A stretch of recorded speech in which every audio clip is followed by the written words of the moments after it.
একদিন ছোট্ট গ্রামে বৃষ্টি পড়েছিল। রিমঝিম শব্দে চারপাশ শান্ত হয়ে গিয়েছিল। গ্রামের পাশে একটি ছোট্ট ফুলের বাগান ছিল। সেই বাগানে দুটি ফুল ছিল, একটি লাল গোলাপ আর একটি হলুদ গাঁদা। লাল গোলাপটি খুব অহংকারী ছিল, সে সবসময় নিজের সৌন্দর্য নিয়ে গর্ব করত। গাঁদা ফুলটি ছিল শান্ত ও মিষ্টি স্বভাবের। সে গোলাপের অহংকার দেখেও কিছু বলত না, শুধু মৃদু হাসত। একদিন গোলাপ গাঁদাকে বলল, দেখো, আমার মতো সুন্দর ফুল কি তোমার বাগানে আর একটিও আছে?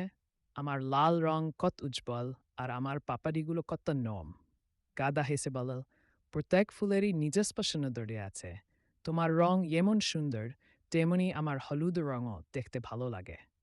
গোলাপ গাদ্দার কথায়ও কান দিল না, সে তার অহংকার দেখাতে ব্যস্ত রইল। কিছুদিন পর বাগানে একটি ছোট্ট মেয়ে এল। মেয়েটি ফুল খুব ভালোবাসত।